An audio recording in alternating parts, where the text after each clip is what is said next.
Thanks a lot for coming in. Good morning. Happy to be here. Something about this community appeals to you? This is a wonderful place to live. For Kelowna Now, this is Kent Mulgat.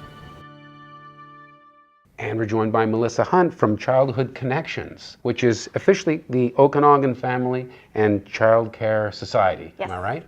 So you are the people, if someone has children that are going to be needing some kind of child care, daycare situation, they should be talking to you and making sure they get on the right lists. Am I right? Absolutely. So we are funded by the Ministry of Children and Family Development. Yes. And we provide the Child Care Resource and Referral Program. Okay. So how are things now in terms of space? Let's say somebody thinks, oh, darn, I should have been on a waiting list and I haven't been. Can I get a spot for my 3-year-old? How lucky are they going to get? 3 to 5-year-old programs are better. There's more space for 3 to 5-year-olds, but for infant toddlers, for under 3, there is a definite space shortage and staffing shortage for those. So a person could be sitting on a waiting list for quite some time? Yes, we've heard in the community up to 2 years or more, and that's getting on a wait list when they have just had their baby. Wow. Yeah. You almost should be getting on a waiting list when you're still expecting a baby. We have moms who come in who get on or who are asking for childcare referrals when they are pregnant. Yep. Wow. Yeah. Okay, so I expected to hear by now that things were a lot better because the NDP government announced it was going to spend a ton of money about a year ago and put in tens of thousands of daycare spaces or somehow make them happen. Yes. So I think that those initiatives have definitely made childcare more affordable. We are hoping to see that the childcare programs connected with the fee reduction program and are offering parents with the fee reduction. And then we are looking at seeing increases of wages for the early childhood educators, but it's not creating more space. I don't think we'll see that yet. I don't think we'll see the benefits yet. I think it's too soon. Right. I think we're going to see more early childhood educators coming into the field as they get higher wages to reflect the work that they do. Right. But that training will take a while to happen, and the colleges are also getting grant funding to support programs, but Right. we won't see graduates coming out of those programs for another year or so. So I think we need to be patient and wait for those benefits to happen, but Right. it's in Okay. the right direction. Okay, so just to back up, so they provided some money that could be used to sort of subsidize the operators of daycares. Yes. But quite a bit of that money had to go to bumping up wages that were already lagging for some of these people, right? Absolutely, yep. And then there's the issue of finding enough people with the right training. Yes. Childhood educator training. Yeah. And there's still a lack of people trained in that manner? There's definitely a lack of early childhood educators in Central Okanagan. There are infant toddler spaces that are not being opened because they don't have enough early childhood educators to staff those spaces. Right. Yeah. So are there other options? Can people say, okay, fine, so there isn't space with a properly trained childhood educator, but can I just put them in some unlicensed situation with someone that I just happen to trust? Yes, so there's license not required. So if you're a parent, your mom or a dad who's chosen to stay at home, you can take 2 children plus your own into your home, and we provide services to support those families, to provide training and education to support your childcare program in your home. But unfortunately, the government isn't subsidizing those programs. So we're seeing families taking their children out of those informal care situations, license not required or registered license not required, and going to licensed programs because they could get the fee reduction opportunities there. Well, so some of these license not required operations were actually charging more because they get no subsidy. Exactly. So tough decisions for Yeah. parents. I mean, if they really need some kind of Yes. care. Yeah, it is. It is tough, and we do see some panicked parents coming in looking for childcare, and we give them referral list, and they go and they check in, and they are told that there's a 2-year waiting list. So it's really disheartening because they need, in the Central Okanagan, you need 2 incomes. Yeah.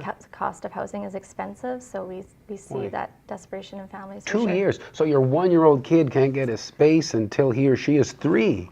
That is... Yeah, it's definitely difficult. We encourage parents, once you are on a wait list, not just to sit on the wait list. It's not the same as the school district where you are on a wait list and you're going to get into the program. We encourage parents to please keep calling back, keep connecting with the care providers. Right. So it's not necessarily a list where you are number 911 and it moves on up. You might want to. Some childcare programs will follow that, but some don't. So Right. you really need to keep connecting with them, seeing if space has moved, seeing where you are on the list, and don't just sit and wait. Right. Just keep connecting back with the program.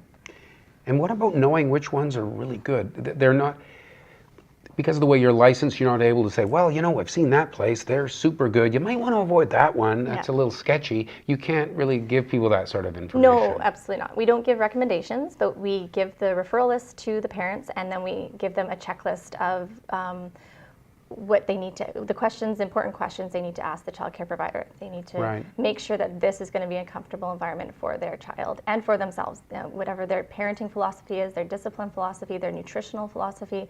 There's a lot of important information that comes into play when you're looking for childcare for your Right. family, for your child. Yeah. So what promise- I yeah. think is a good place might, Might be be different from what you think is a good Well, you place. mentioned discipline. I mean, that's Yeah. a hot button It's issue, huge, isn't it? Huge, yeah. I mean, some people would say you definitely need to do this, and other people would be horrified to hear you ever did that. Exactly, yeah. And, you know, outdoor play space, making sure that the children are getting, you know, enough physical activity, all those different pieces play into choosing your Right. childcare. I mean, it helps to know if you could talk to other parents who are at a certain place. That would be a good thing to do. Absolutely, but- yeah, yeah. And you can ask the child care provider if you can connect with families and get references. Absolutely, yeah. Yeah. So, any other advice? I mean, this is sounding pretty scary. I think for people who are, you know, just starting to have children, I guess number one is call you guys right away. Yeah, definitely connect with the Child Care Resource and Referral in your community. So there's one in Kelowna that our organization services the Central Okanagan, and there's one in Penticton and Vernon. So, and we are connected with the ministry, so we do have the most up-to-date information on childcare and the fee reductions and information like that, and Right. subsidy information. So yeah. Just want to double back because we're talking about the amount of daycare spaces, and I take it is not so much a problem with having physical space, but it's about having enough people to staff it, trained people. Exactly. And so we talked about there's additional subsidies that have been brought in by this government, but also some wage subsidies of people who have that education as well. Yes, so as of January 1st, the BC government topped up ECE, early childhood educators' wages, by $1, and April 1st they'll be topping it up again as well. Right. And that's to encourage educators to come into the sector. Right. And I guess time will tell. Will this help? It's not going to happen overnight, is it? It's not going to happen overnight, no. And I think it's a step in the right direction to give an increase of wages to the early childhood educators, because they do a phenomenal job in our community to educate our youngest population. But it's going to take a while to increase those wages to a point where they're retaining and recruiting new. And it's a big problem for people. You were saying even in your own office, you've got staff members. Yeah, we have a staff, ironically, we have a staff member who is having trouble finding after-school care for her 3-year-old. You'd think she'd have an in. I She's know. just down the hallway from you. Yes, yeah, and she's part of the Child Care Resource and Referral Program. But yeah, and we are working with the municipalities right now. They've just submitted a grant for $100,000 to do a child care needs assessment survey. And we're hoping that will bring some information to the community as to why this is happening. What spaces do we need created? So for her, she's needing after-school care programming. And we want to know why. Why is this? Where in the community is it needed? Is it Lake Country? Is it Peachland? Is it Kelowna? And what ages of the children are in after-school care? I think it could be seeing a shift in when I was a kid. I think our parents were more liberal in letting us be at home alone more often. We call Right. that the free-range parenting style. Yes. And maybe now we're seeing parents not allowing their children to be at home alone as much. So that might be the reason why after-school care programming is so busy and full. Yeah. But that grant opportunity will let us investigate that and see what's going on there. It does make perfect sense because a lot of people's jobs, typically they're finished at 4:30 or 5. Kids are out of school sometime around 3. Yeah. You could just keep them there for a little while. Yes. Put them outside, bring them back in, use the gym. It's all right there. Exactly.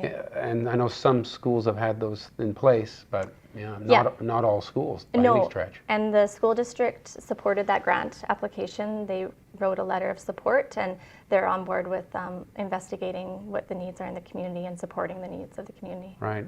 So I guess bottom line is, situation is pretty bad right now in terms of wait lists and things, but a lot of indicators are pointing in the right direction. Definitely, yes. And I think right now, I think the needs assessment probably might show that there was maybe a baby boom. Like that's probably why the infant toddler right now, the spaces are, it's a combination of not enough staff and not enough space really as well. But the 3 to 5 year olds were doing okay, but infant toddler, there's a real big need right now. So it could be to do with a baby boom, and that needs to even out a bit as well. And we'll see how it goes. But yeah. Thanks for telling us about it, Melissa Hunt, and thank you for watching Kelowna Now.